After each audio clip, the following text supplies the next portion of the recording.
के हॉस्टल में जाकर के मीटिंग करेंगे। तब देखा है क्या? अम्बेडकर छात्रावास से मीटिंग करेंगे। ये तो नियम ही नहीं किसी छात्रावास में जाके मीटिंग करने का। तुम्हें जाति जनगणना करना पड़ेगा। हमने उससे कहा कि तुम्हें संविधान को यहाँ माथे पर लगाना पड़ेगा। कांग्रेस नेता राहुल गांधी का बिहार दौरा कई मायनों में महत्वपूर्ण है। राहुल गांधी आज बिहार के दरभंगा में एक कार्यक्रम में शामिल हुए। प्रशासन और अन्य कई अटकलों के बाद वो दरभंगा स्थित अंबेडकर छात्रावास में छात्रों के साथ संवाद करते हैं। प्रशासन के लाख कोशिशों के बाद वो पैदल जो है अंबेडकर छात्रावास पहुंचते हैं और महत्वपूर्ण विषय जो शिक्षा न्याय संवाद यात्रा जो है उनका उस विषय को लेकर के वो दरभंगा पहुंचे थे। सबसे बड़ी बात यहाँ ये है कि बिहार की शिक्षा व्यवस्था और जातीय जनगणना को लेकर के वो उस मंच से गरजते नजर आ रहे हैं। इसी को लेकर के बिहार में अब राजनीति शुरू हो चुकी है। एक ओर जहां कांग्रेस के नेता और कांग्रेस के प्रवक्ताओं का आरोप है कि भाजपा और जदयू राहुल गांधी के कार्यक्रम को लेकर के भयावह स्थिति बना रहे हैं और उनके कार्यक्रम में अटकलें पैदा कर रही हैं। वहीं जदयू और भाजपा का साफ साफ कहना है कि किसी भी सरकारी शैक्षणिक संस्थान में किसी कार्यक्रम को करने की अनुमति नहीं मिल सकती है और इसी विषय को लेकर के बिहार में राजनीति गरमाई हुई है।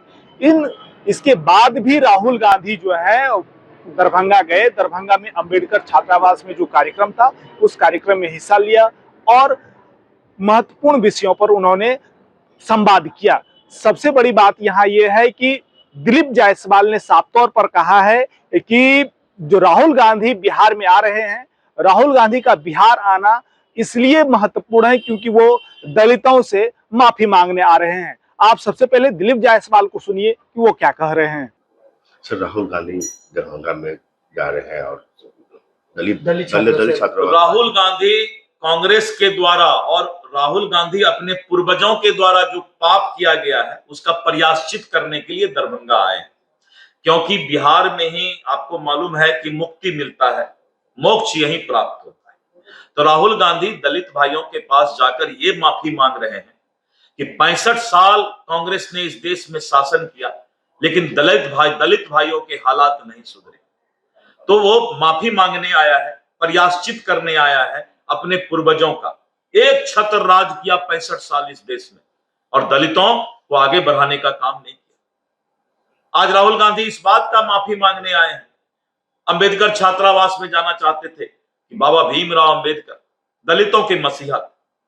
बाबा भीमराव अंबेडकर संविधान के निर्माता थे और बाबा भीमराव अंबेडकर जब कांग्रेस के शासन में थे तो उनको प्रताड़ित करके मंत्रिमंडल से इस्तीफा देने के लिए यही राहुल गांधी का पूर्वज ने मजबूर किया। जब बाबा भीमराव अंबेडकर चुनाव में खड़े हुए तो इनको हराने के लिए नेहरू ने प्रचार किया था और बाबा भीमराव अंबेडकर की जब मृत्यु हुई तो उनके लाश को दफनाने के लिए भी इन कांग्रेसियों ने 2 गज जमीन दिल्ली में नहीं दिया। उनके लाश को लेकर उनके पत्नी को मुंबई जाना पड़ा और जब लाश जला के घर आई तो 2 दिन के बाद इन कांग्रेसियों ने उनको नोटिस भेजा कि जहाज का भाड़ा जमा करो। प्रताड़ित किया उनके पत्नी को। ये बात दलित भाई और ये देश भूल नहीं सकता। और इतना ही नहीं, आजादी के 65 साल तक एक छत्र राज करने वाला कांग्रेसी इस बात का जवाब दे कि बाबा भीमराव अंबेडकर का स्मारक दिल्ली में क्यों नहीं बना था।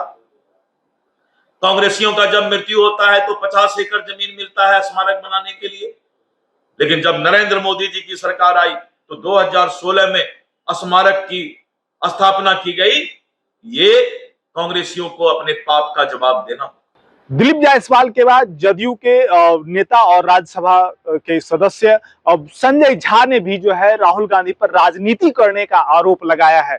उन्होंने साफ तौर पर कहा है कि बिहार आना राहुल गांधी का इसलिए है क्योंकि वो बिहार में राजनीति चमकाना चाह रहे हैं। आने वाले समय में बिहार में विधानसभा चुनाव है और कई बड़े नेताओं का बिहार आना शुरू हो चुका है। इसके साथ आप संजय झा को सुनिए वो क्या कह रहे हैं। कोई कहे कि हम पटना मेडिकल कॉलेज में जाकर के हॉस्टल में जाकर के मीटिंग करेंगे। तब देखा है क्या? अम्बेडकर छात्रावास से मीटिंग करेंगे। ये तो नियम ही नहीं किसी छात्रावास में जाके मीटिंग करने का। वह पढ़ाई करने के लिए गया है कि वो मीटिंग करने वहां जाएंगे? अरे लोग देख चुका है मंडल कमीशन से लेकर के और बाद तक उस पार्टी को, ये सब बोलने की जरूरत नहीं है। बिहार पहला प्रदेश है जो जातीय गणना नीतीश कुमार जी ने करवाया, पब्लिश किया इस चीज को, और उस पर जो अफर्मेटिव एक्शन है वो बिहार उस पर ले रहा है। इसलिए अपना चुनाव है, राजनीति है तो वहां आए हैं, लेकिन बिहार की जनता एनडीए सरकार और नीतीश कुमार जी पर 20 साल के कामकाज को देखी है। पुराना जो जिसको हम लोग कहते थे जंगल राज, वो सिर्फ आरजेडी नहीं था, उसमें उतनी ही भागीदारी कांग्रेस की थी। राहुल गांधी अम्बेडकर छात्रावास के बाहर जाके खड़े हो गए हैं जहाँ पे परमिशन। हम तो बोले कि राजनीति करने के लिए आए हैं, उनको क्या लेना देना इस चीज से। जब बोल रहा हूं किसी छात्रावास में आपने देखा है मीटिंग होते हुए, और उनके पार्टी के लोगों ने परमिशन मांगा, हम लोगों ने भी सुबह चेक किया क्या बात है। जहां परमिशन मांगा कहिएगा तो कॉपी भेज दूंगा आप लोगों को। परमिशन दे दिया प्रशासन ने और कहा कि जिसको भी बुलाना है वहां मीटिंग करिए। कहीं रोक है, देखें कहीं आप मीटिंग पे कहीं रोक है, लेकिन वो आए ही एजेंडा बना करके मुझे राजनीति करके यहां से जाना है। उनको थोड़ा कोई बिहार से लेना देना। सवाल उठा दिए उन्होंने, कहा अरे चुनाव है, अभी सब कुछ देखने आएंगे, लेकिन अपना इतिहास भी देखें जो बिहार में किस तरह बिहार का हाल करके रखे थे। तेजस्वी सवाल उठा रहे हैं, कह रहे हैं कि ये लोकतांत्रिक परंपराओं का धज्जी उड़ा रहे हैं सरकार। अरे बता तो दिया आपको, सारा बात बता दिया आपको क्या हुआ वहां। तो आपने सुना कि किस तरह से बिहार में राहुल गांधी की यात्रा को लेकर के राजनीति हो रही है, और शिक्षा संवाद यात्रा को लेकर के जो राहुल गांधी हैं वो बिहार में यात्रा करने पहुंचे हैं। और मैं आपको बताते चलूं कि लगभग 70 स्थानों पर जो है ये शिक्षा न्याय संवाद यात्रा जो है कांग्रेस द्वारा, एनएसयूआई द्वारा आयोजित की गई है। और इसमें जो दलित छात्र हैं, जो अल्पसंख्यक छात्र हैं, उनके स्तर को, शिक्षा के स्तर को बढ़ाने का जो एक रूपरेखा कांग्रेस तय कर रही है, न्याय पत्र जिसको कहा जाता है कांग्रेस के द्वारा, उस न्याय पत्र को आने वाले बिहार विधानसभा चुनाव में उसको प्रस्तुत करेगी। और जो अल्पसंख्यक हैं और जो दलित छात्र हैं उनके उत्थान के लिए जो है कांग्रेस लगातार कह रही है कि हम लोग प्रतिबद्ध हैं। फिलहाल इस खबर में इतना ही, धन्यवाद।